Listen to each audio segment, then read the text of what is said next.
Okay, so Calc 4, Lecture 7. This is some more discussion on linear systems and invertible matrices. Now we are at this point. I started this theorem last time, and this is an important theorem. It says that a system of linear equations has 0, 1, or infinitely many solutions. And last time I said, okay, 0 and 1 are okay. It either has no solution or just one.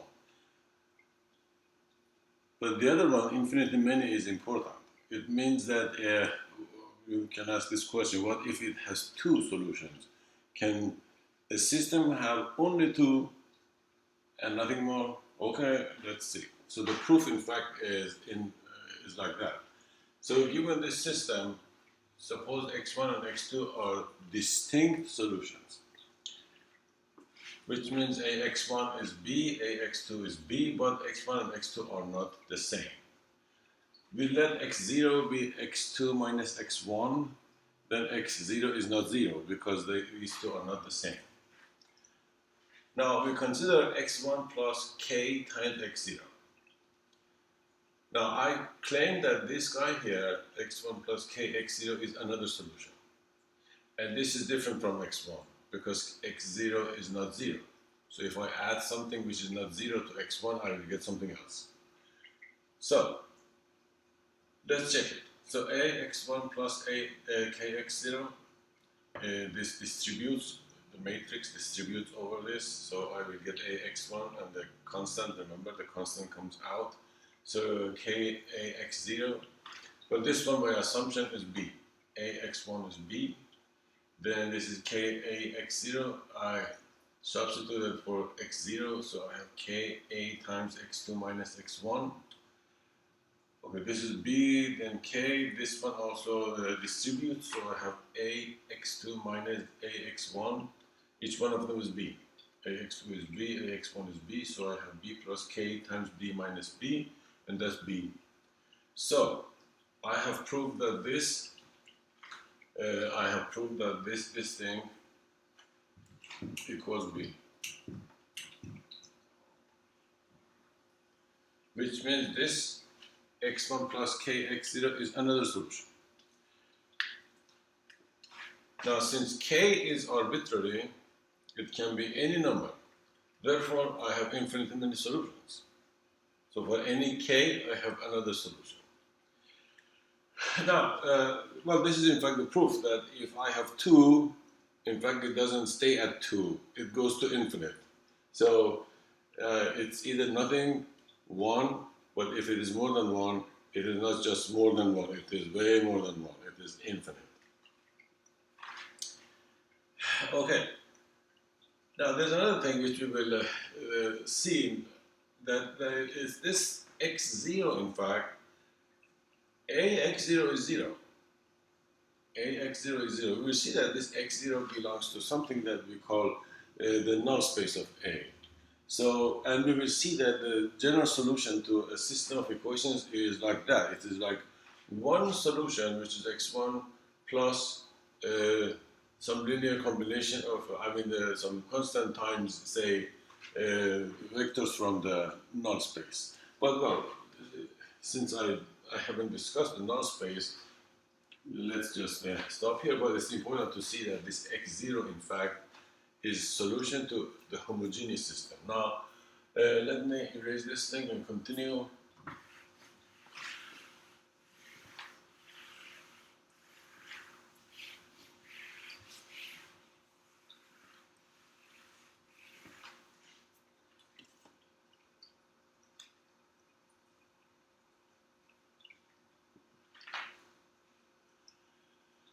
First of all, a homogeneous system, I don't think.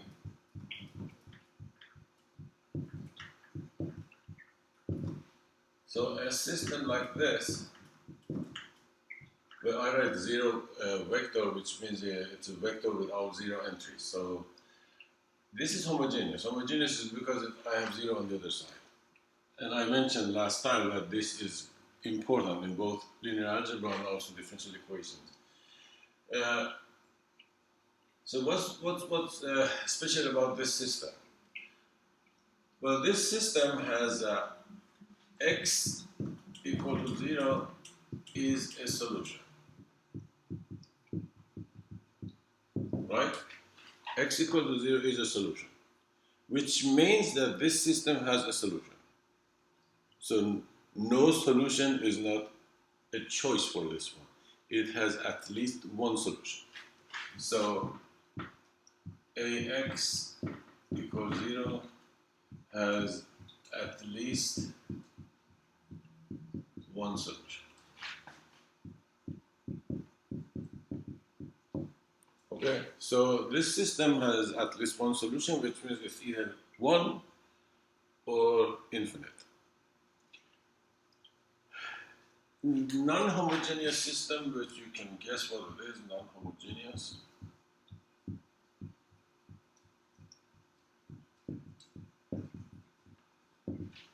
Is ax equals b. And b is not 0. B is not 0. So that's non-homogeneous. In say, when you model using either differential equations or when it comes down to linear algebra, this is in fact you're analyzing the system itself. It's like the system itself is at rest and you just do something with the system, like push it a little bit or bang it or something, and then this x is the response of the system without any outside, say, force which happens at some more than just a moment in time. But this b here, we call it a force or forcing function or whatever, and or force matrix or vector. That is when the system is, you're applying a force to a system. Then you want to see the response of the system. In fact, this x is the response. This x is the response of the system when it is in equilibrium, and you just push it or bang it or something and check the response. So you will see that in differential equations, it means a lot over there. And we have real life examples from physics, in fact. So let's erase this. So that's what I said, that homogeneous is important because it gives you the natural response of a system. Okay, now, there's another theorem. This theorem says if A n by n is invertible,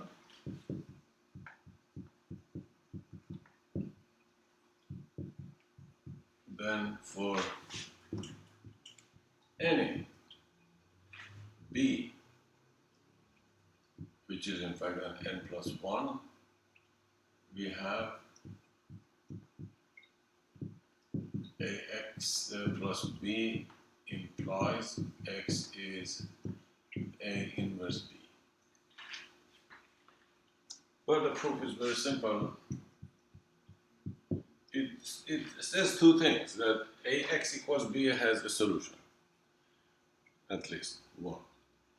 And also, it has just one solution. So, the a n by n being invertible is good for having just one solution. So, how does this work? Well, I have ax equals b, then I multiply this by A inverse from left. So A inverse exists, right? Invertible. Times AX is A inverse B. Then this is A inverse AX.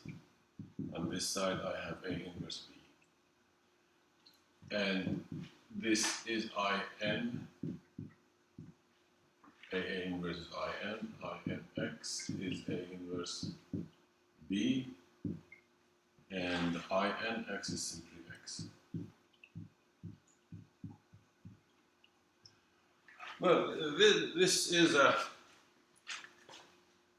in fact, there's something I'm not saying wrong, but I should have said this. I should have said x equals A inverse B, in fact, is a solution to this, which the proof is the same. So, because it says that for any B n plus 1, this system has a solution. Okay? So let me, because that's important, because you might ask, in fact, we will see that that's a central question in linear algebra, and that central question is this: what B can be put here so that this system has a solution? Now, this theorem says, okay, if A n by n is invertible, any B works. Any B works. And it says that for any B, x equals this is a solution. So, in fact, I should have proved this, that A times this thing as x is equal to B. I should have proved this, which is in fact the same. If you just, this line in fact proves this fact here. So the proof is here. So in the coming lectures, that will be some central idea, asking this question: what right-hand side vector satisfies the equation? We'll say what right-hand side vector gives me a consistent system. Okay? Now, in this special case that A is square and invertible, any B works. In fact, well, this B should be invertible, not just any B. So, any B, in fact, works. So, let me erase this and continue.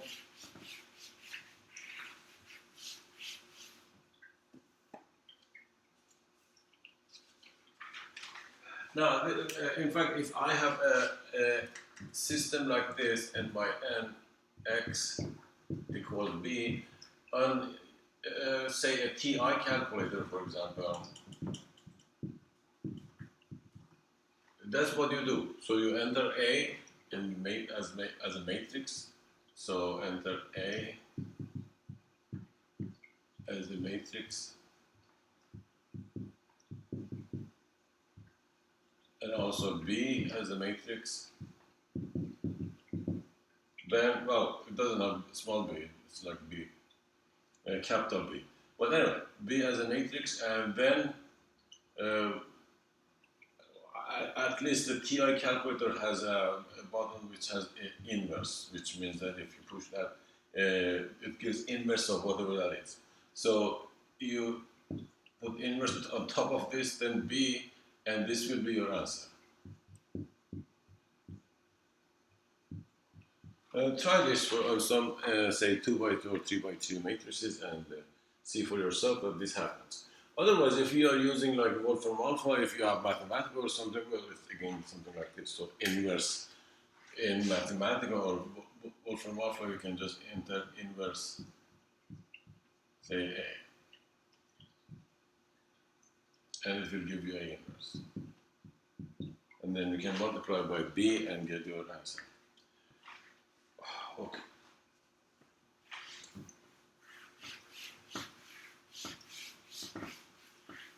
Now, calculators, even programs like MATLAB, for example, it gives you one answer. You have to write a program to give you infinitely many, or write down the general form. So be careful when you're using them.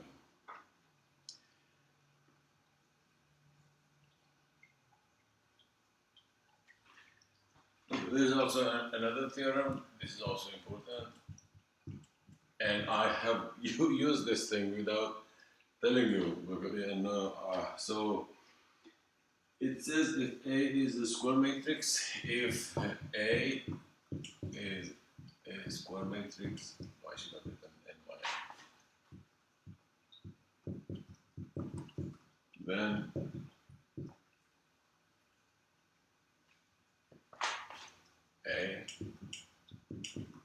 B, well, let's say n by n. B is n by n, and BA is IN, then B is A inverse. B, if B is n by n, and A, if B is IN, then again, B is A inverse. Remember that inverse was defined by saying that B is inverse, recall, B is inverse of A if and only if BA is IN and AB is IN. That was the definition. But this theorem says one of them is enough. One of them is enough. Either this one or this one. Just check one of them if you want to check. But if you are using a computer program like Mathematica, that's it. So you just say, find the inverse. If the inverse exists, it will give you an inverse. Or the inverse, not an inverse, the inverse. But anyway, this is, I guess, at some point when I found inverse of a 2 by 2 matrix, I just multiplied that inverse by A from the right, if I remember correctly, and I did not check the other side, because I knew this theorem. Okay. So let's see if I can remember the proof.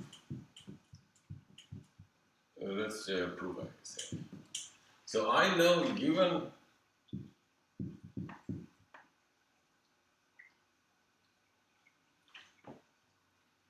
let's see, is there anything else? Yeah, given the first one, which is BA is IN.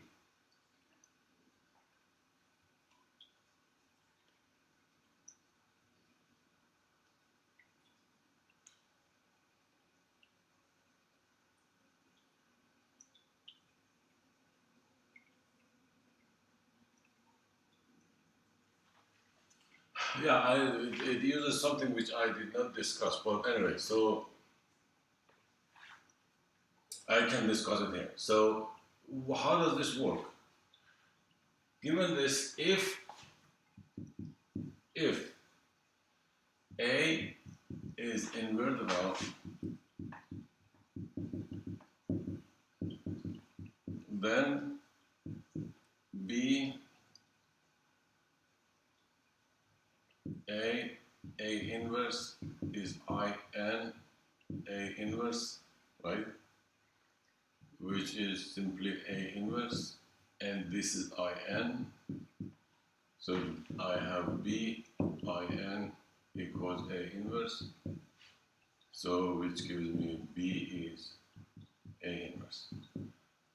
So this is in fact something that I have to discuss. How could this be? Given A, how can I show that A is invertible? Because if I can show A is invertible, then this line of logic works, or this proof works. So what is equivalent to being invertible? Let me erase this thing. Maybe I just erase so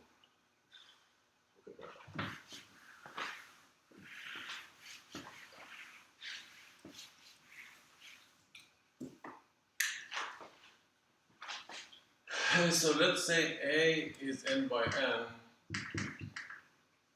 and I can ask this question: is there any equivalent statement, or I should really invert this thing and or try that algorithm to show that it is invertible?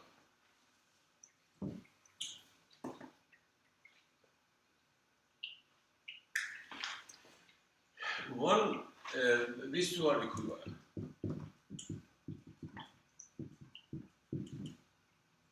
Statements. fact, it is more than 2. But A, it is that A n by n is invertible. B, it is A x equals 0 has only the trivial solution.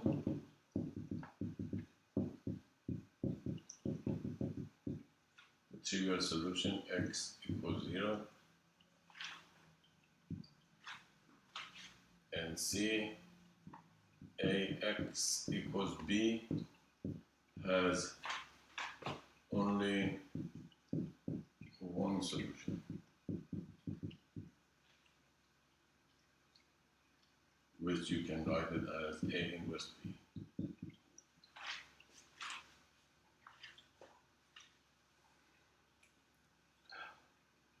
Okay, so these are equivalent, which means if somehow you can show that a system like this has only the trivial solution, then that matrix is invertible. Or if you can show that this ax equals b somehow has only one solution, not this, don't forget this, just solve it. Solve this thing, use that RREF, and find the solution, then you can claim that the matrix, the coefficient matrix, was inverted. Or this one, if the other one, you solve it and you get 0, 0, 0, whatever. Then you can claim that A, the coefficient matrix, is inverted.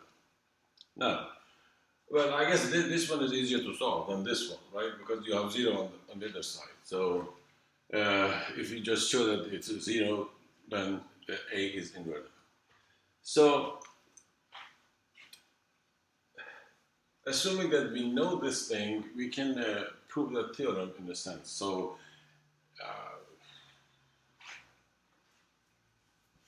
let me see if I can. Yeah, I can write this. Okay. So, what was the theorem? The theorem was that A is n by n, and the BA was IN. You want to show that to show that A is inverted.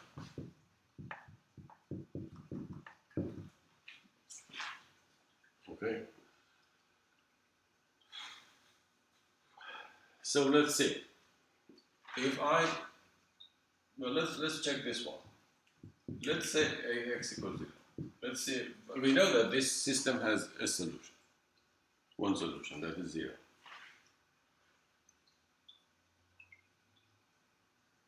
But let me see if I can come up with something. So if I multiply this by BA and by B, BA x is B times 0. B times 0 is 0, right? B times A is IN, so I have IN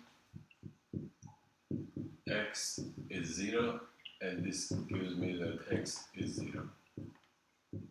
And that's the only solution, right? That's the only solution. So I showed that whatever happens, that x is 0.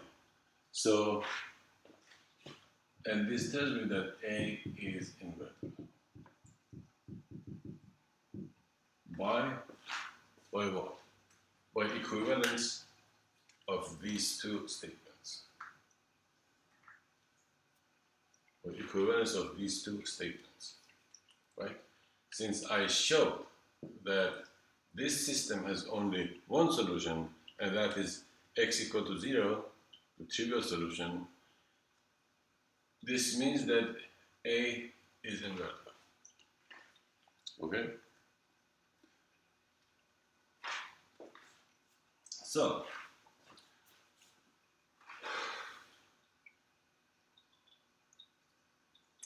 let me erase this thing and give you another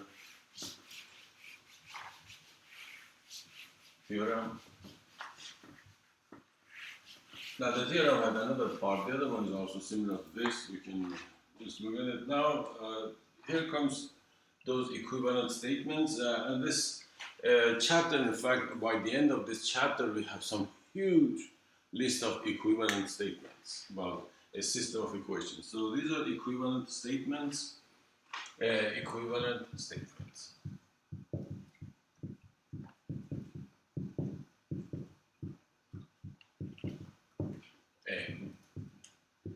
A n by n is invertible. B, that is, well, that's the one that I explained. Ax equal to 0 has only the trivial solution.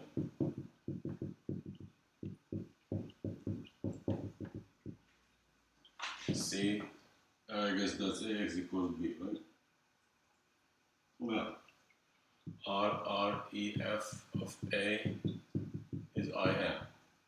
So that's important. RREF of A is IN. There is no zero row. No zero row. And you remember, zero row will give you infinitely many solutions, right? If A is n by n, just one zero row will give you infinitely many. And the D is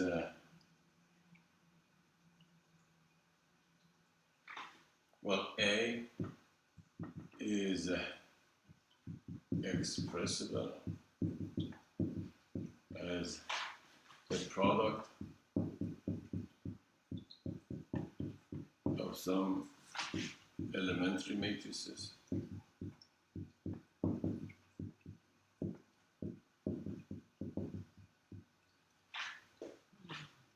Now, what is this? So let me remember when if A was invertible, and I applied some elementary matrices, E1, say, E2, up to EK. Remember that algorithm? And I got IN, right? And remember, each one of them was invertible. Each elementary matrix is invertible, and I found the inverses for you. And did I? Yeah, I guess I found inverse for one of them, but the other ones are easy. Or maybe I did. Well, so I can say that A is in fact, if I multiply from the left by EK, then EK minus 1 up to E1, inverse. I will get I here, so this will be E1 inverse, E2 inverse up to EK inverse. So A is this. And remember, I don't know if I mentioned that the inverse of an elementary matrix is also an elementary matrix. Remember, when I invert that, I did almost the same thing. Well, not almost, I mean, I applied another row operation. So that was, the inverse was came from a row operation. Anyway, so these are all elementary matrices, and this is what it means, that if A is invertible, the RREF is IN, so this implies this. The RREF is IN, this is RREF. This produces RREF. So this is the RREF, and it's IN. Then if I just use simple matrix algebra and start multiplying from left by first EK inverse, then EK minus 1 inverse up to E1 inverse, both sides. Then EK inverse eliminates this, EK minus 1, this up to E1 eliminates this one by one, and on the other side I will get this. Anyway, so let's continue. So ABC, don't have enough space, so I have ABC, D, E, F. Yeah, these two EF are important. So let me erase this, and because all of them they are related to this A, in fact.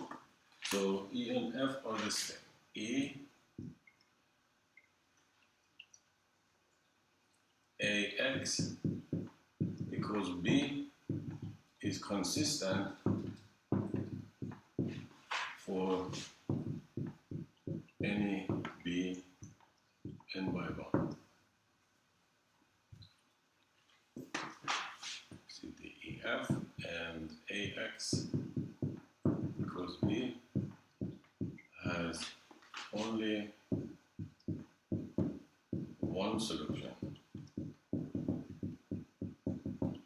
i.e. X equals A inverse B. Okay. So invertible is equivalent to each one of them. Now, why do we care? Because sometimes you cannot prove that something is invertible.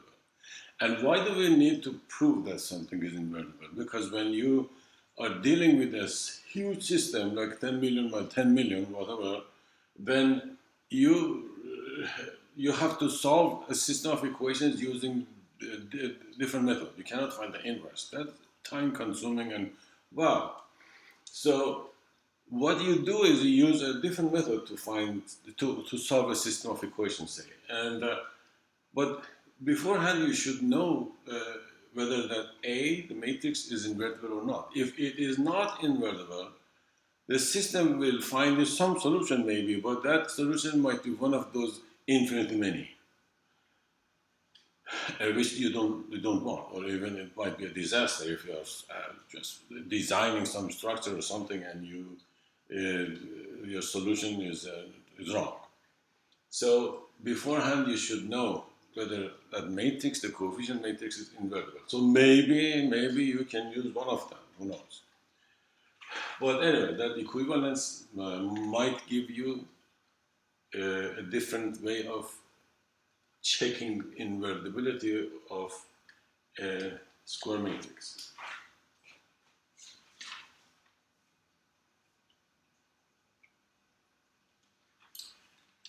Another theorem here is this.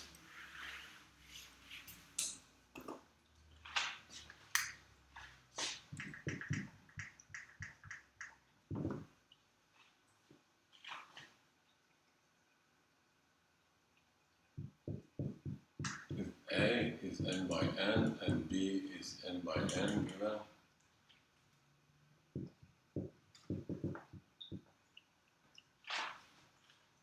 and AB is invertible, then both A and B are invertible.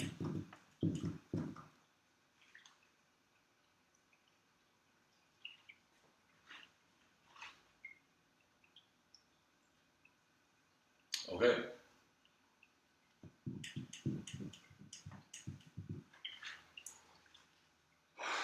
Okay, so let's see.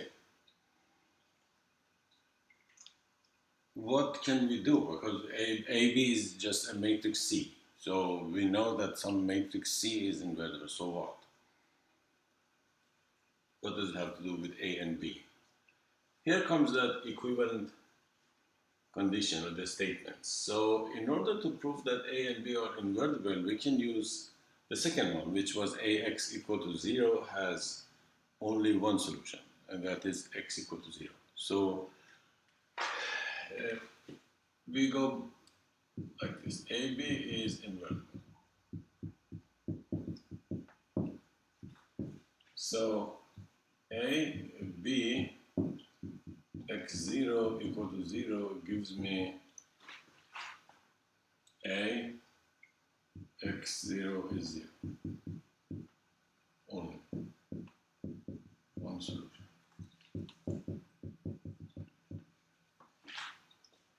Okay?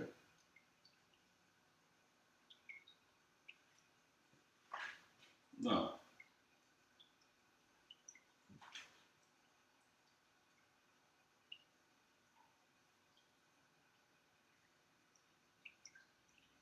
let me see. This is a the fact that this is invertible, we have this thing. Well, let me see what I can do. So if I have A times B x0 is 0, right?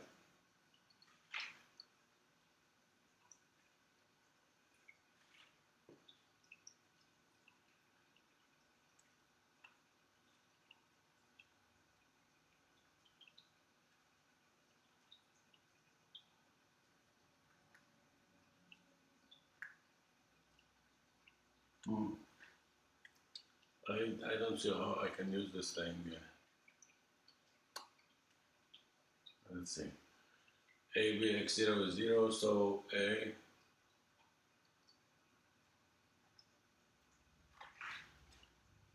this is 0 in fact, let's see. So I have A times 0 is 0, which is okay. So what am I doing here?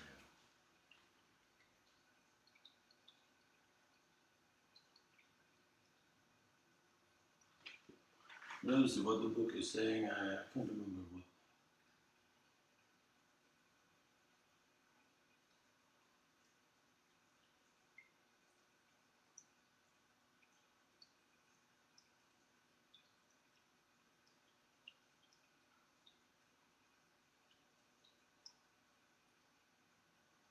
Well, let me just try this thing next time. So I can see this thing, how this thing works, because I have to show that A times some x0 equal to 0 only has one solution. Oh, yes, maybe I can do that. So let's see. Just go.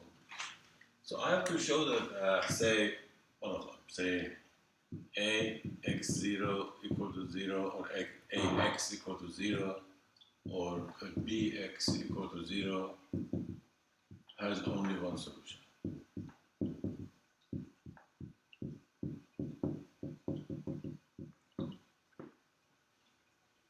So let's see. So we just say, let's say bx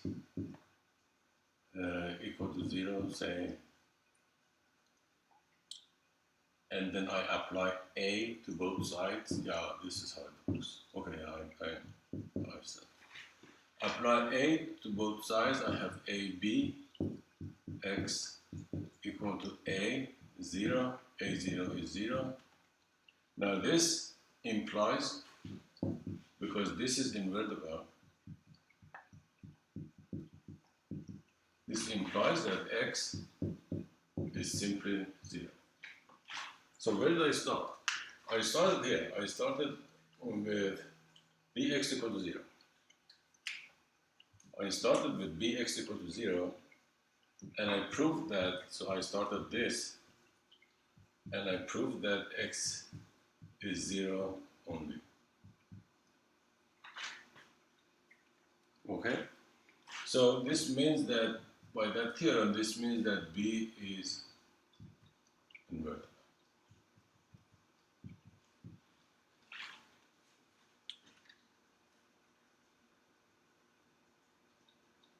Okay? This implies that B is invertible. So let me say it again. I assume this. If I show that x equal to 0 is the only solution, then I have proved that B is invertible by those equivalent statements. So I multiply both sides by A. Left side is ABX, right side is AX0. AX0 is 0. And this guy here, this AB itself is this thing. Remember, this is invertible. So invertible times x equal to 0 will give me x equal to 0 only. But I forgot only. So I started here, I got here. Bx equal to 0, I implied that x is 0 only. So B is invertible. Now I can use this fact that I proved that B is invertible to prove that A is also invertible. So let me see if I can use that.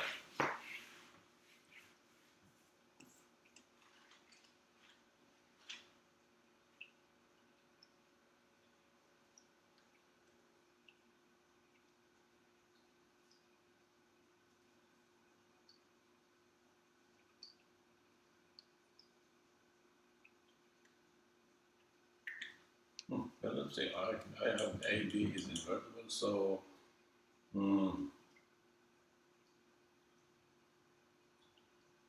if I multiply this by B inverse, I have A, B, B inverse, and this is in fact A, I, N, so which is A.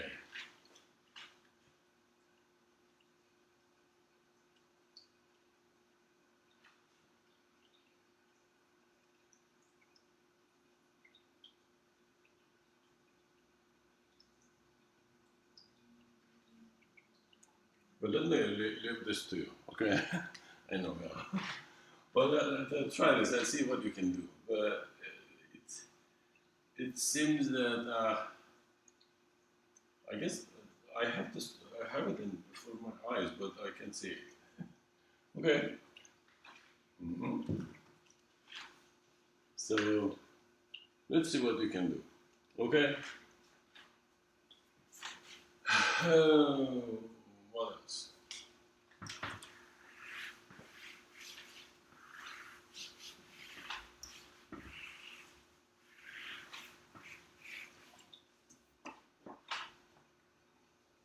So we go back to this thing, fundamental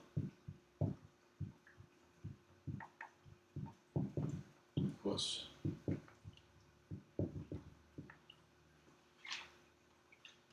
Fundamental question.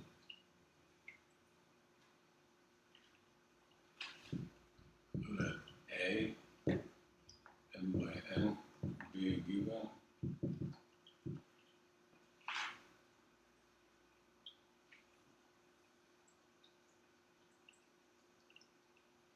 Find all m by 1 vectors B such that Ax equals B is consistent.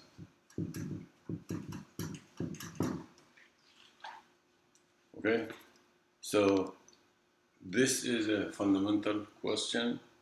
Now, what is the equivalent in, like, if we go back to college algebra?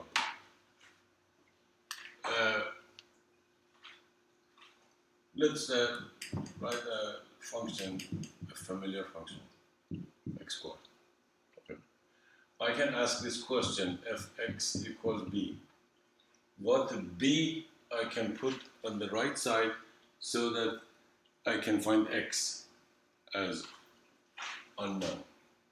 This is equivalent to saying that x squared equals b. For what b does this have a solution? Right? For what b does this have a solution? Well, you know from college algebra that this b should be non-negative. So b bigger than or equal to 0 satisfies this. Right? But what is this? What is f(x) equals b? What I have on this side is what we call a range or a codomain. Codomain of f. Now the book calls that codomain, so that's why I'm using codomain. Codomain of f. So, in fact, your answer might be the codomain of f in this case, but what is codomain of a? Is a really a function, or can we look at it as a function? And the answer is yes, that is in fact some kind of function. And that is where I said at the beginning that a system of linear equations, which is just, you can solve it using just college algebra methods, has other characteristics come into the picture. That you can, first of all, you can write it as a matrix times a vector equals another vector, okay? When you introduce matrices, and then at some point you just realize that, gee, that A is like a function. It's like a function applied to X. And the B is like an element or a term in its codomain or range. Like college algebra, you call this range. So That is another characteristic. Gee, this system of equations is just growing. No, not growing. No, I don't know what to say, but like you find other characteristics when you introduce other things, or when you just go up in the level. You just look at it and say, "Gee, this simple system of equations is just amazing." Okay, so. Now this question, I have enough time to solve a problem. So this question, let me solve a problem, then you will see what this really means. So this is important.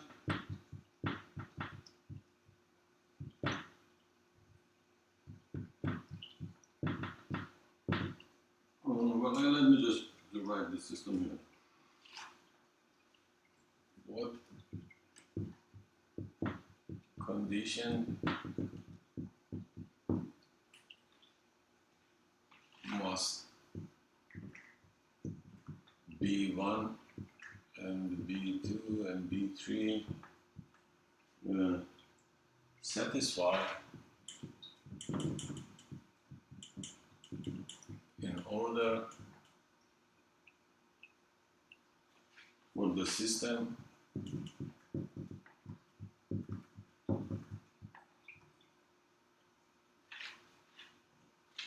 this is the system x1, x2, 2, x3, x1 plus x2 plus 2x3 is b1. Second one is x1 plus x3, x1 plus x3 is b2.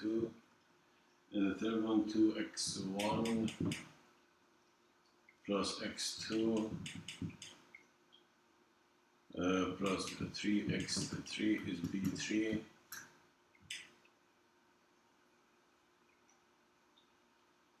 To be consistent.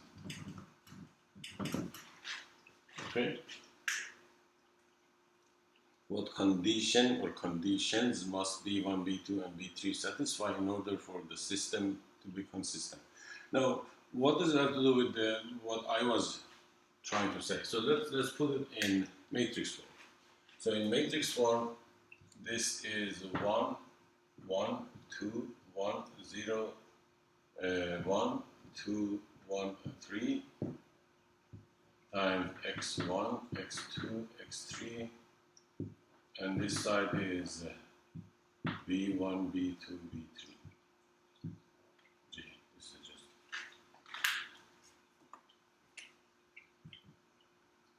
okay.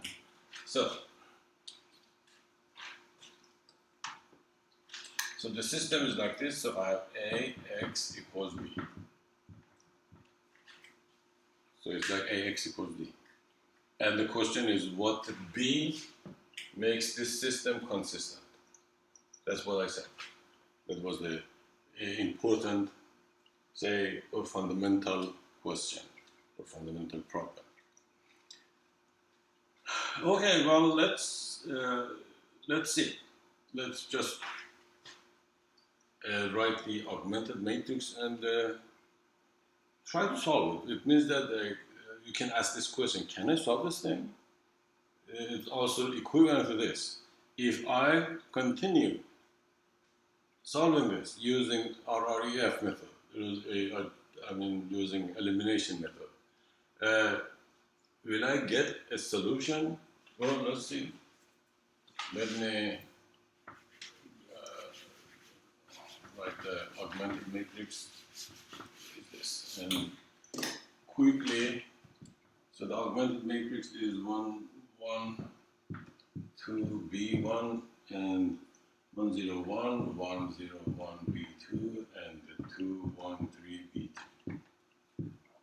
Okay, so that's augmented matrix. Let's solve it. I know, yeah, the solutions are in terms of B1, B2, B3. That's okay. So what should I do? So let me be quick because I don't have enough time. So minus 1 times row 1 plus row 2 goes to row 2 minus 2 times row 1 plus row 3 goes to row 3. So if I do that, I will get this 1, 1, 2, B1, then I will get 0 here, and 0 minus 1,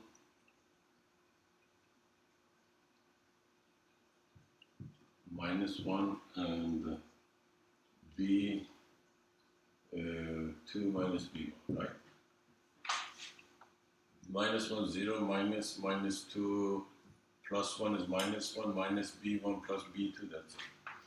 And the third row will be 0, minus 1, minus 1, and B3 minus B1, minus 2 B1, right? Okay, so after these two operations, I will get this. Now I should get rid of this too. So another minus row 2 plus row 3 goes to row 3, and this becomes 1, 1, 2, B1, 0, minus 1, minus 1, B2, minus B1, 0, 0, 0, and this will be what? This minus this, right? So it will be B3 minus B1 minus 3B. Well, let's see. B1 minus B2 minus B3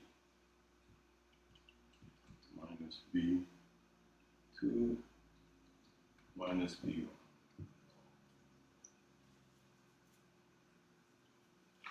Okay. So that is the end result. I hope you can see that. So this is RREF, and when you look at this here, you see that the left side is 0, the right side is something. When is it consistent? It is consistent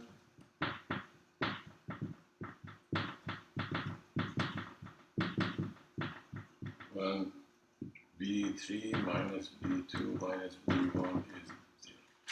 So that is the condition. This is the condition I'm talking about. Condition. It means any B1, B2, B3 that satisfies this equation is a solution. Right? Well, you can say, okay, what is one of them? Well, 0, 0, 0 is always the case.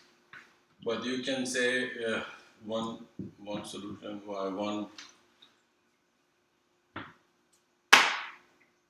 case is let